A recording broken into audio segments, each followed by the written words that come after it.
Welcome to the Cheating Wife Stories channel. I'm sitting on the sofa, looking into the soft glow of the fireplace, a glass of eggnog in my hand. It's Christmas Eve, and in the background, I can hear my wife humming a carol in harmony with the gentle tunes coming from the stereo as she sets out the Santa Claus gifts. Even though our children are all but grown now, we still have Santa on Christmas morning.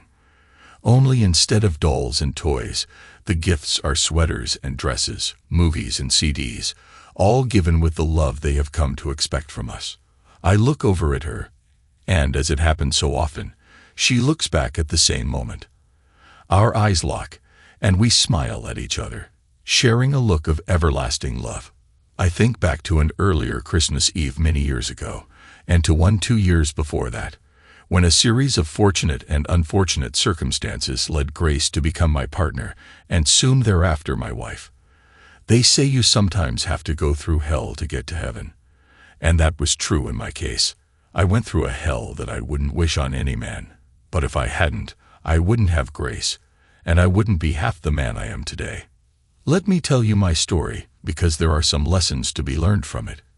To the best of my knowledge, in the history of the world, there has only been one perfect man, and even he was quite a bit more than just a man. So it stands to reason that every one of us, at some point in our lives, has done something bad, something that hurts someone else. We've all done something that should have earned us condemnation, at least from the higher powers.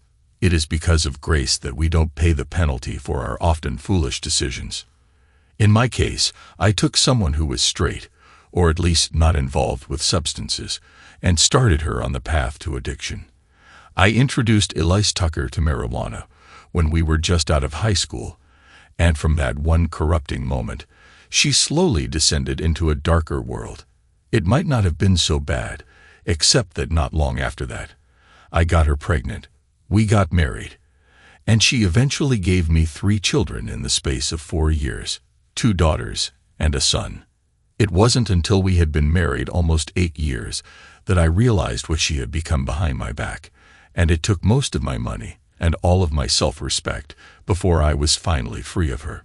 Even then, she left me with scars, both physical and emotional, that I still carry today. My name is Steve Moreland, and I'm 42, far wiser than I was when I was 15. I was born and raised in a suburban area near a mid-sized southern city. My folks were fairly well off, and I did my best to be cool. Although I was on the football team all through high school, I didn't play much, mostly on special teams and junior varsity. That never stopped me from smoking cigarettes, drinking beer, or using marijuana. That's just the way it was in those days. You'd think that when a good friend of mine was killed during my senior year of high school, it would have set me straight, and in my case, it did for a while. I was on the rebound from that incident when I began dating Elise. We had a class together, and she sort of latched onto me as someone who was in need. Never mind that she already had a boyfriend, a fellow a year older who was attending the nearby junior college. We started dating, and soon she left him for me. That should have been a warning, but I was so smitten that I failed to notice. At that time, Elise was somewhat of a band nerd, but she was the kind who was very open about her affection. She was a little taller than average and fairly attractive, with a figure that was quite pleasing. She was always a bit self-conscious about her nose, which had a slight quirk to it, but that in no way hurt her looks. She had soft brown hair that was utterly unremarkable. For the most part, she was a nice girl, the youngest child of a truck driver and a school teacher. But there were a few folks who didn't like her much, one of whom was my father. Even before she got mixed up in drugs, Elise could be moody at times, and when she was in a bad mood, she could be quite difficult. But that was okay, because when I was in a bad mood, I could be pretty foul too. Even my mom, who liked her and empathized with her, recognized the pitfalls of 2 people like us getting together. I also think my dad sensed that there were demons lurking in her soul that could devour me if they were unleashed. Plus, he thought I could do a lot better. But I was in love, and besides, He'd supposedly married beneath his station as well, and my mother turned out to be a truly remarkable person. The relationship might have run its course if I hadn't gone to college and returned for Thanksgiving break with a renewed appreciation for the wonders of weed. The first day I was back from college was a Tuesday morning. Elise's parents were working, and she met me at the door still dressed in her thin nightgown. We hadn't been together in a couple of months, and we were feeling a strong attraction to each other. I talked her into putting on some clothes and taking a ride with me. We had a great parking spot we had used before, so I drove us there. Once parked, I pulled out a fat joint. She looked at me with a hint of disapproval, but I could tell she was curious about it based on how I talked about it in roundabout terms. So she agreed to try it. She became really giggly, and then she turned to me with a passion I hadn't seen in her before. I mean, we had been intimate before, but it always felt like she was holding something back. Not this time. She kissed me wildly, and in seconds, we were tearing at each other's clothes.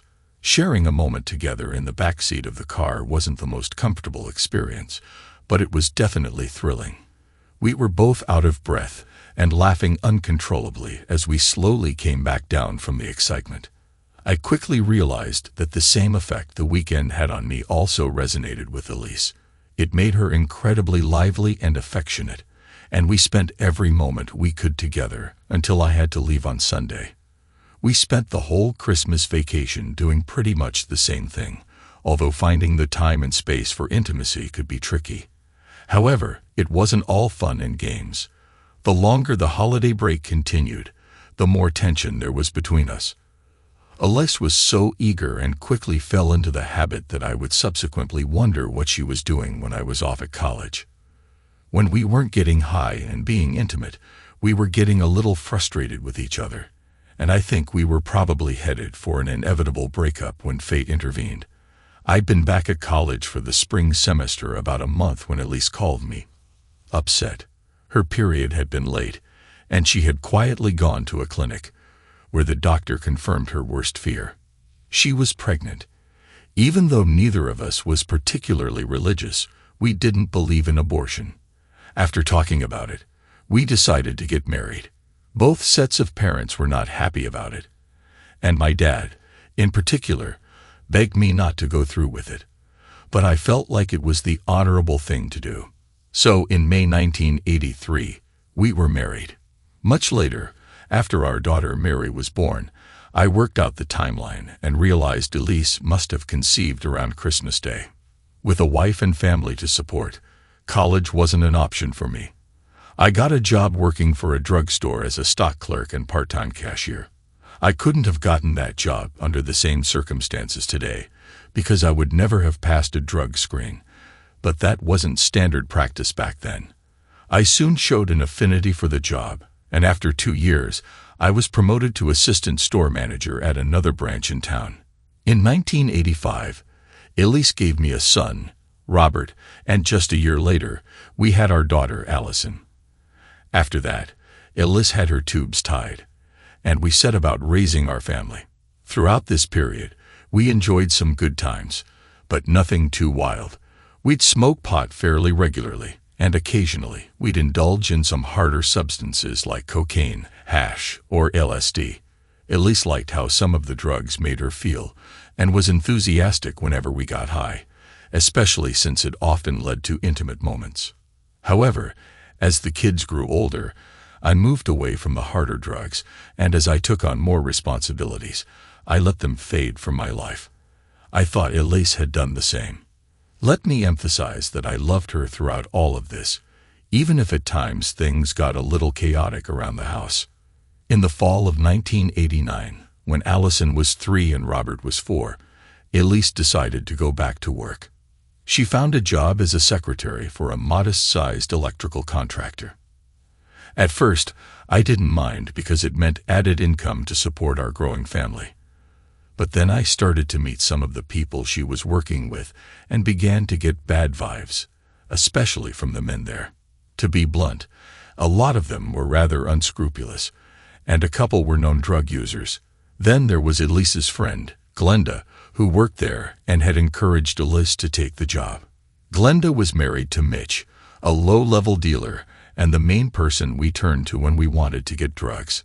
They fought constantly and were always running around on each other. I even suspected they were involved in swinging, although I never got involved in that. Mitch was okay for the most part, but when he got deep into drinking, he could be quite a terror. So I didn't get too close to him. But Elise and Glenda became fast friends, so we spent a lot of time at their house. The first time I really thought something might be going on with Elise was that New Year's Eve when we went to a big party at Mitch and Glenda's. It was the usual year-end bash, filled with beer and smoke. I had been away from weed for about 6 weeks, so it hit me pretty hard. I was fine until just after midnight when the champagne started flowing. I drank a significant amount on top of a dozen or so beers, and I ended up feeling sick. I remember sitting outside on the driveway, feeling miserable in the cold. Elise finally found me after I had been out there for a while, and she brought me inside, laying me down in a bed where I quickly passed out. I must have been down for a couple of hours when one of their teenage daughters rustled me out of her room. I staggered into the den, looking for Elise, but she was nowhere in sight. I thought I heard muffled sounds from one of the back bedrooms, but I was too out of it to investigate further. The next thing I knew, it was morning, and I found Elise asleep on the sofa. After that night, I vowed never to let myself get that way again. I had a good career going, and I could sense that society was moving away from accepting recreational drug use. As stories about the dangers of illegal drug use began circulating, I cut back on my drinking considerably and eventually gave up smoking weed altogether. I thought Elise was in it with me, but it became clear that she had just stopped using at home. The first real sign that things were changing came in the spring when Elise got a new haircut and returned as a blonde. I also noticed she was losing some of the weight she had gained after having the children, although I didn't see her following any particular diet or workout program. With her new look, she began to wear more revealing clothing.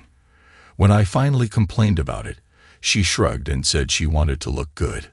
As spring turned to summer, she started going out with the girls a couple of nights a week after work and began coming home later and later. After many of her nights out, she tried to slip in quietly, showering as soon as she got home. With her extended absences, our intimacy practically disappeared, which concerned me at first, but later I was glad it had. In mid-July, she came home around 2 a.m., and I watched her while pretending to be asleep. I noticed she pulled off her dress and was shocked to realize she hadn't been wearing anything underneath. That was the first concrete sign that made me suspect she might be unfaithful. I confronted her about it the next morning, and she looked me straight in the eye and denied it, saying indignantly that she wasn't having an affair. But her attitude spoke volumes. She shifted the conversation to imply that I was the one being suspicious. I knew I had stayed faithful, even though some of the women who worked under me had made advances.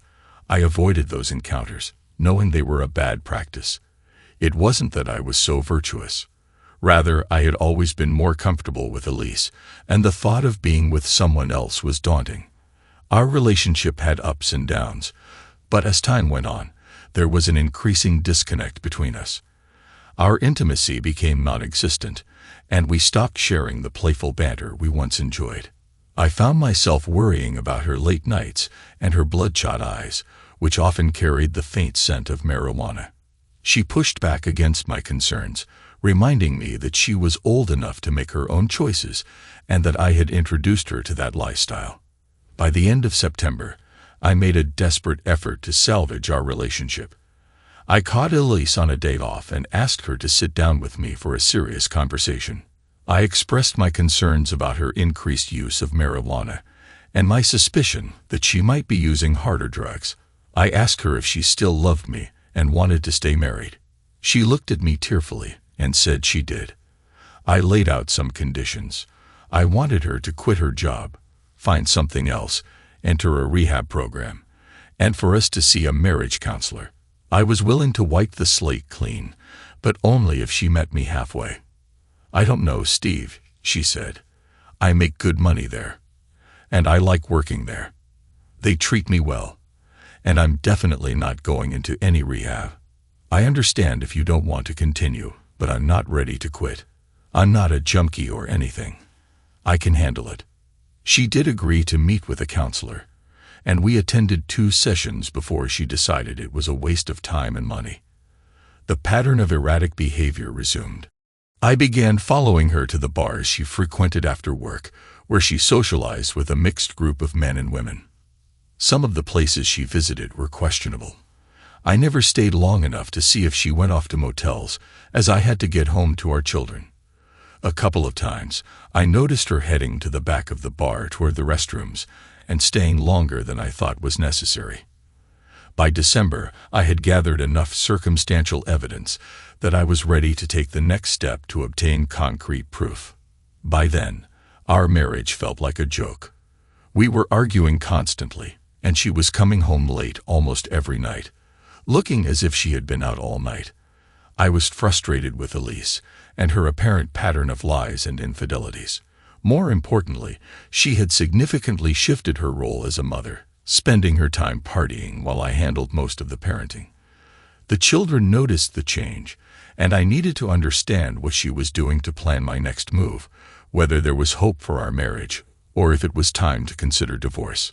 To begin, I went to my doctor for a routine checkup and requested a blood test to confirm I didn't have any sexually transmitted diseases and to show I was drug-free.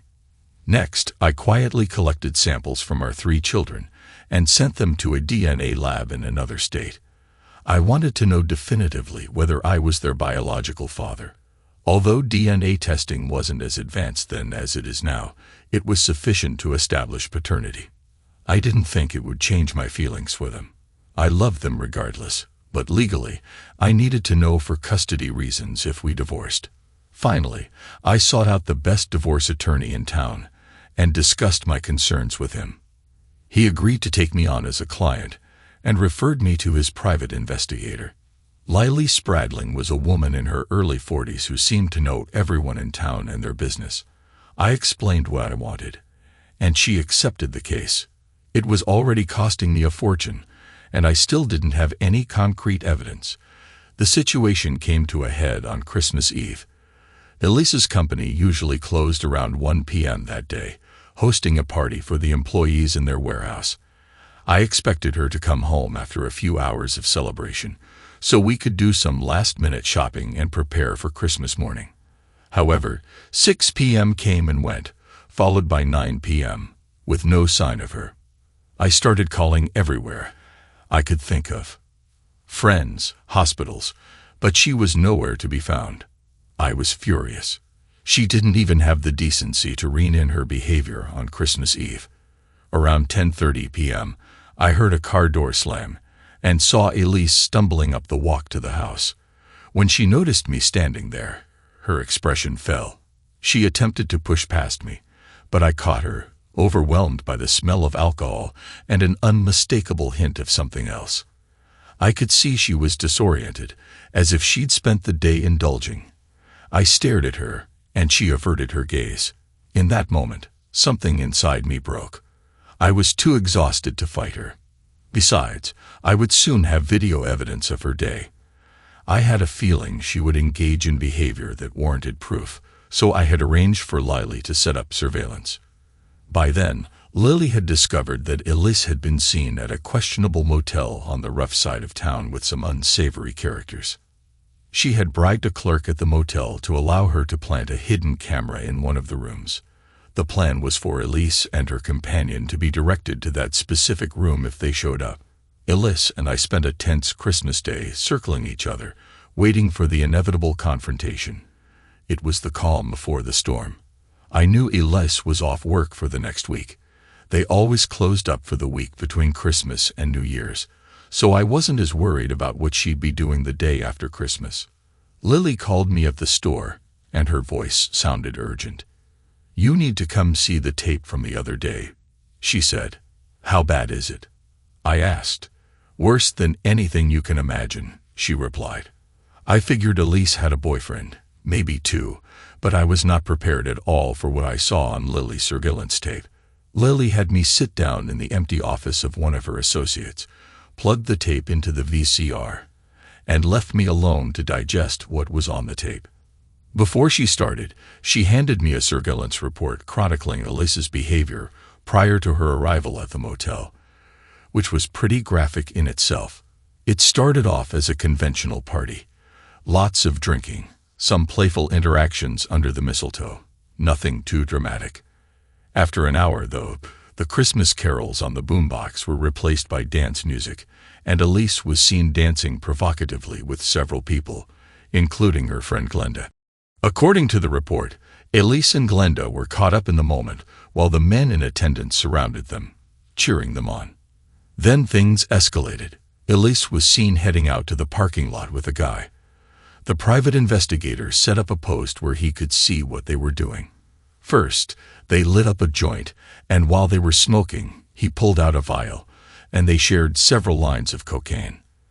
When they finished, the investigator noted Elise leaning into the man's lap, and he could see the man's expression of pleasure. A few minutes later, Elise's head popped back up, and she was wiping something from her mouth with a mischievous smile. They returned to the party, and around 5 o'clock, it broke up. But instead of driving home, Elise followed several pickup trucks to the motel where she had been seen before. And that's where the tape started. My wife, my soon-to-be ex-wife, entered the room with 4 men, who I would describe as rugged-looking.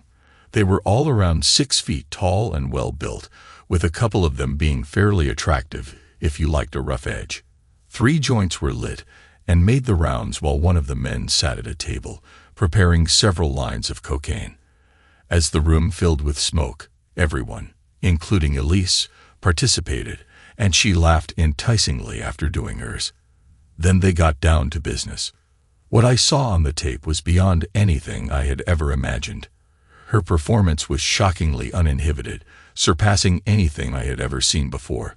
I had seen enough, but I fast-forwarded through the tape to grasp how far it had escalated. By then, I was numb to any further shock. So when she was with all 4 of them at once, it hardly registered.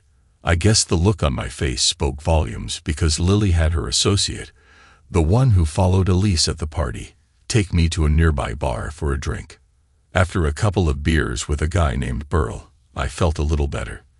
We talked about my plans, and he agreed to help me when it came time to serve Elise with divorce papers. He turned out to be a big, muscular fellow, but a softy inside, understanding my situation since he had been through something similar.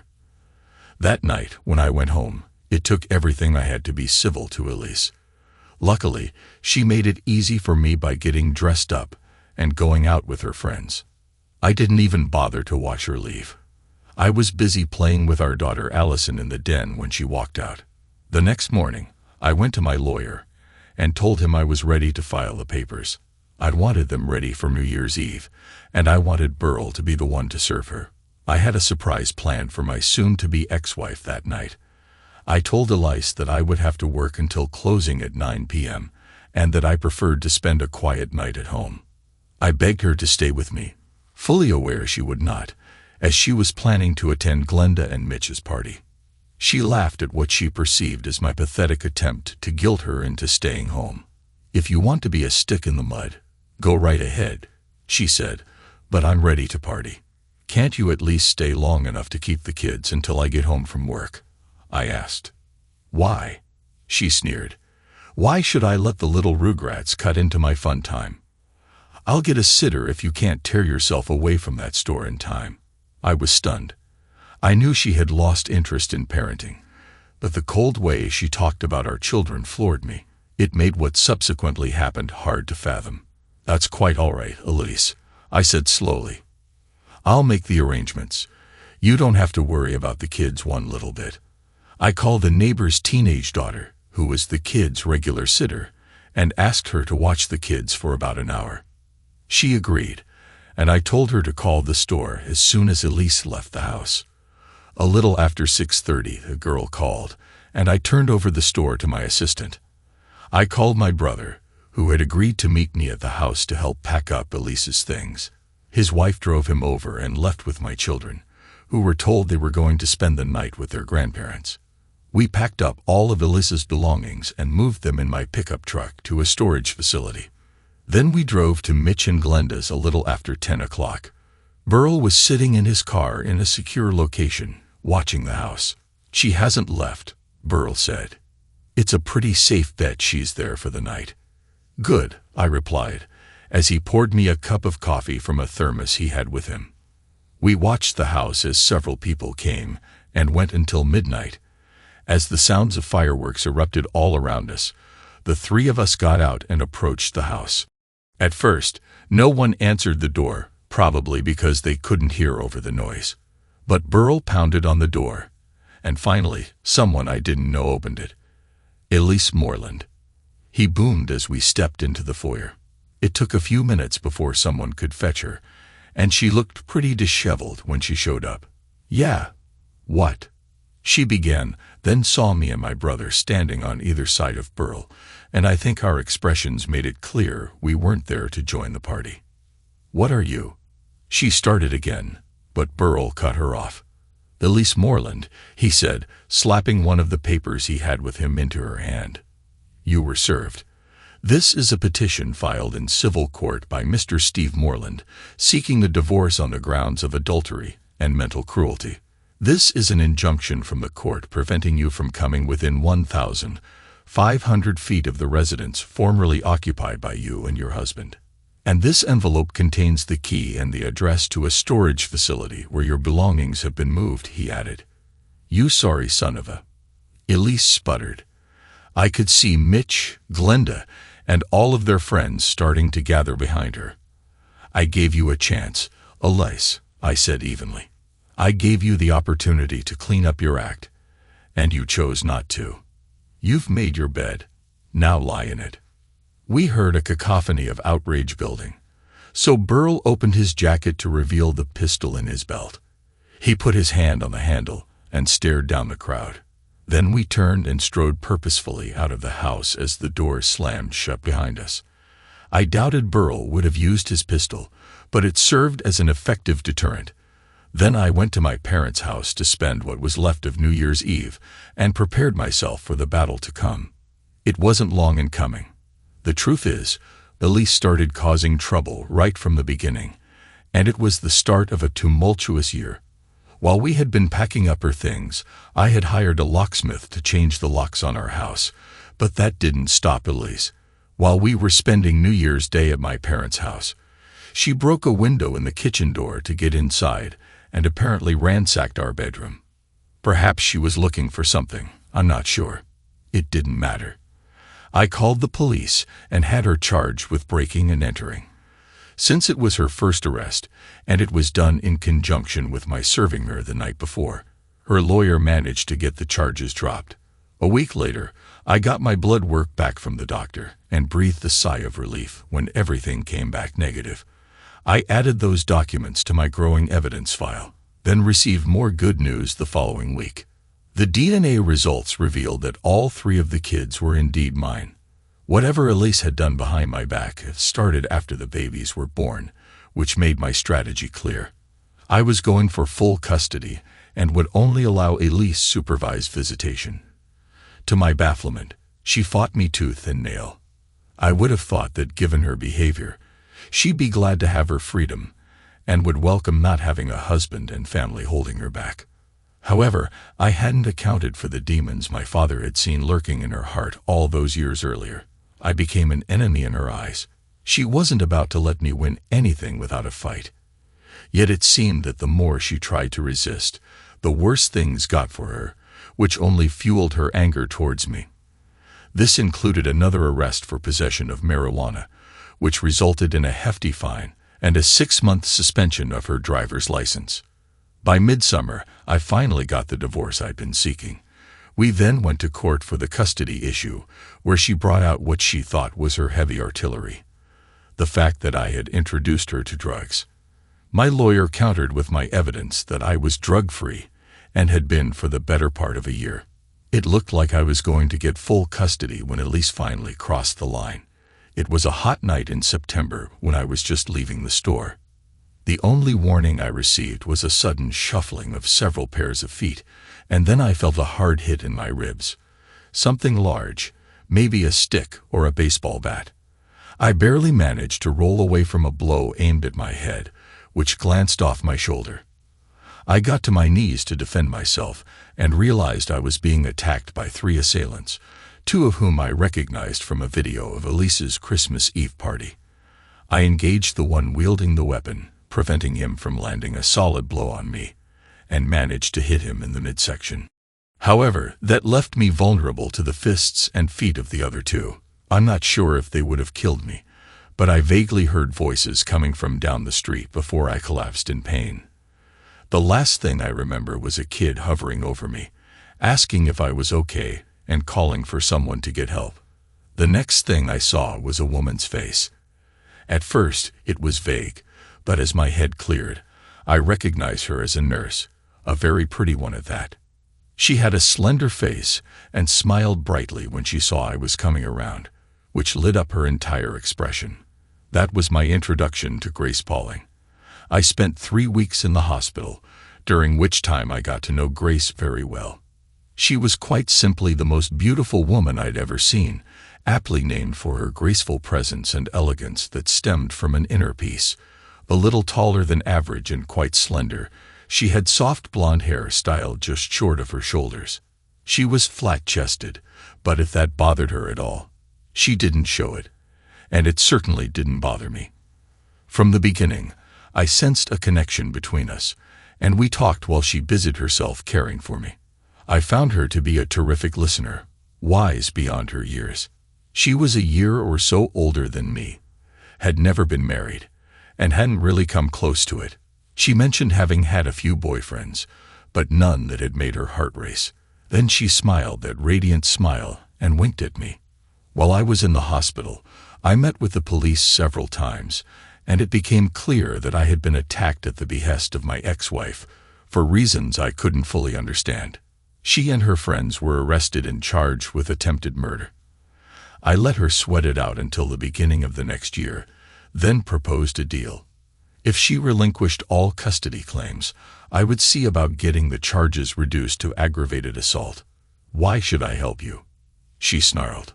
"Because I really don't think you want to spend the next 15 years in prison," I said. "I'm giving you the choice between 3 to 6 years, with the possibility of occasionally seeing your children, or 15 years to life, with no chance of seeing them again. Don't be as foolish as you were when you rejected my offer to save our marriage. Remember, I would have overlooked everything you had done up to that point if you had followed my advice. If you had quit that job, gone into rehab, and been serious about counseling, none of this would have happened, but you declined. Where did that get you? You're unemployed, struggling with addiction, and now you're about to become a convicted felon." "You haven't got anything on me," she shot back. "Oh, really?" I sneered, no longer willing to be her doormat. "You should hear the stories your friends are telling. They're saying you hired them to attack me. They're telling the cops you wanted me dead. They're turning against you, Elise, and your only chance now is to cut a deal." I could see her shoulders slump at that. In the end, she agreed and made a deal with the DA to plead guilty to aggravated assault. She was sentenced to 3 to 6 years, and I was finally rid of her for all intents and purposes. However, it left me financially drained and emotionally exhausted. I had to sell the house and move back to my parents' home with the 3 kids. My mom was a godsend, helping care for them and trying her best to ease their fears. After getting out of the hospital, I underwent another 2 months of rehab, during which time I couldn't work. I was on company insurance and received workers' compensation, but with the Christmas season approaching, they needed a store manager on site.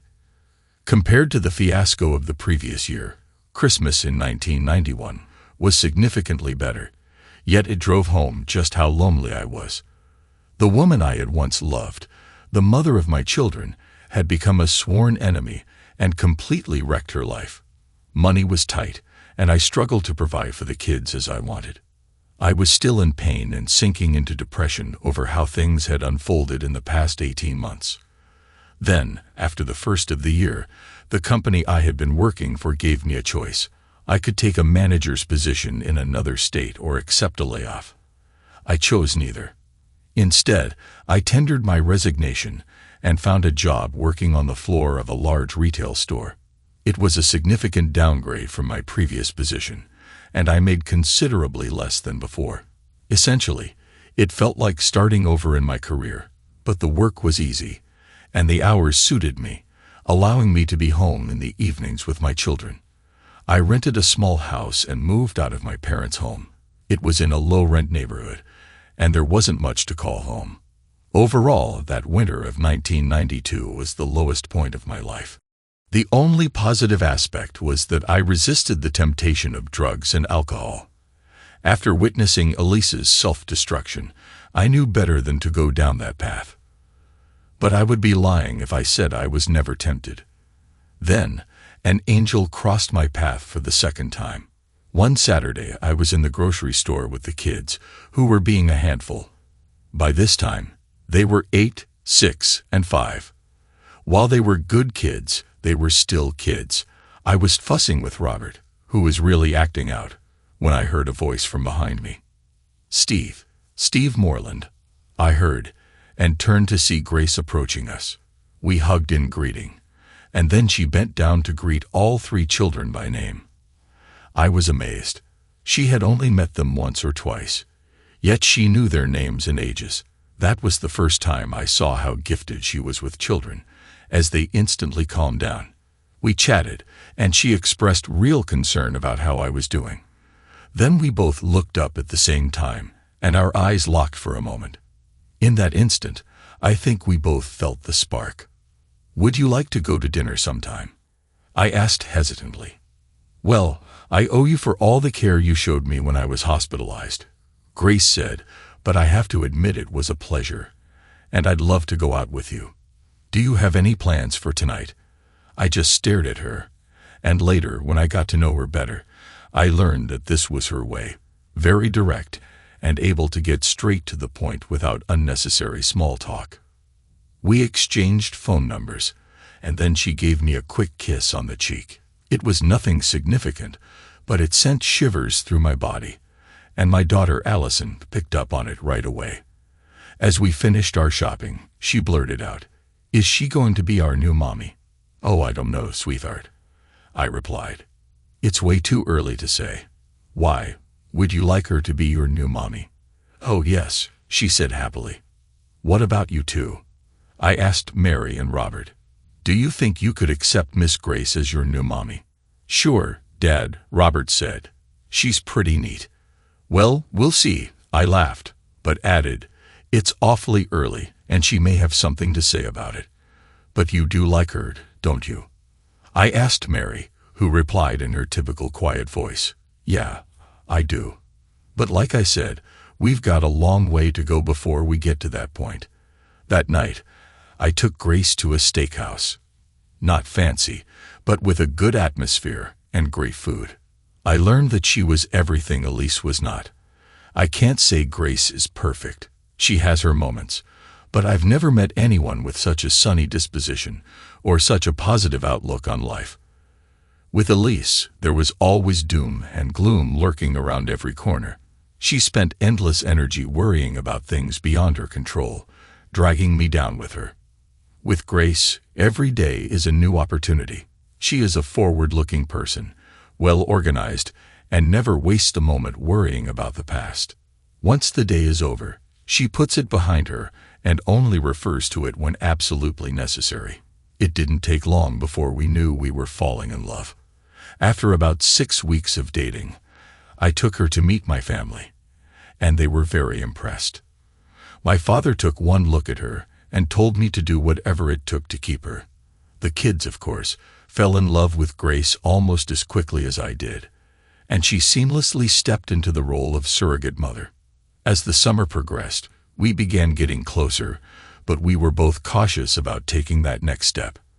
After my experiences with Elise, I was afraid to let my feelings loose. Grace, on the other hand, expressed her desire for intimacy with meaning. "When I make love with you, I want it to be a seal of our bond," she told me one night while we sat on the sofa in my home after dinner. It's mid-November, and we're starting to talk vaguely about a life together. I love you, Steve, but I don't want to rush into anything until we're both ready for a long-term commitment," she continued. "I gave my virginity away a long time ago in college to someone I thought I loved, and he broke my heart. Since then, I've waited for the right man. I believe you could be that man, but until you're ready to take that final step, it won't happen." "God, Grace, I want you so badly," I admitted, "but it makes me feel good to hear you say that. After what I went through with Elise, to hear a woman equate intimacy with love is music to my ears." "Soon, my love," she whispered, then kissed me softly. A week later, I went to my mother and told her I was going to ask Grace to marry me. She did something she had never done for Elise.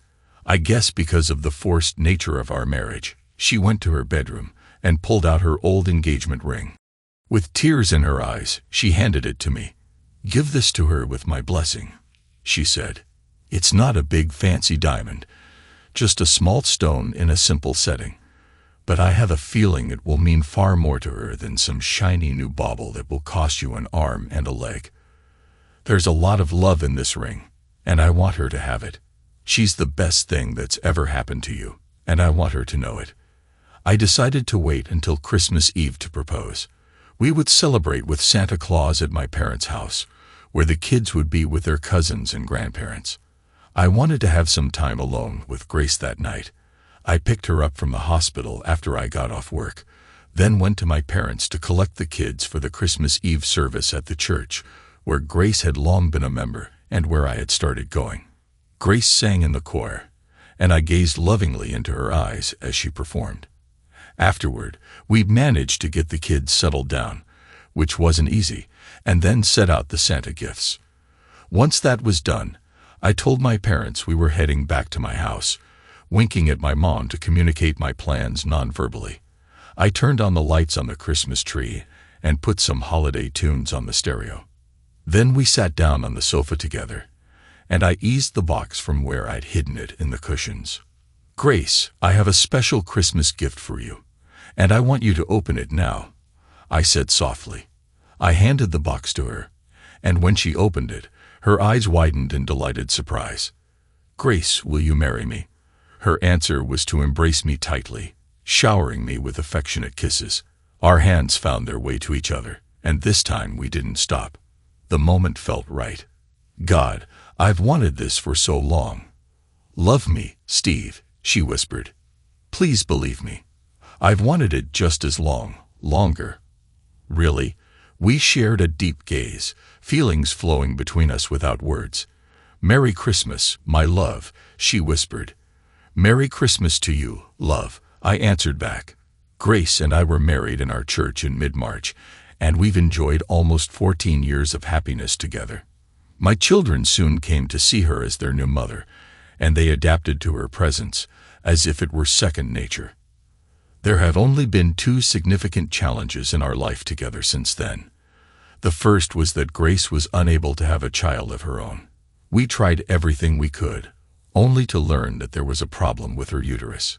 Typically, Grace never dwelled on her misfortune and focused on helping me raise the children we had. The second challenge arose about 6 years into our marriage. I received an unexpected call from Elise, who told me that she had contracted HIV several years earlier and was now facing the final stages of AIDS. After spending over 3 years in prison, she had found herself on the streets and in a hospice, wanting to see her children before she passed.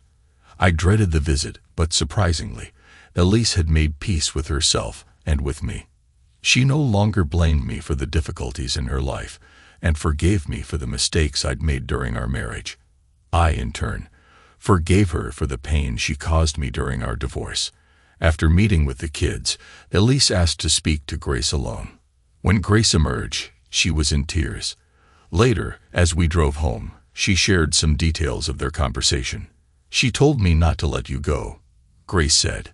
"She said the worst mistake she ever made was not listening to you when you offered to save the marriage. She knows she blew it by turning her back on you." I realized that this bitterness had been a weight on Elise throughout her life. The last thing Elise did before she died was consent for Grace to adopt the children. She had resisted this for years, but in the end, she made the right choice and allowed the love of my life to truly be a mother.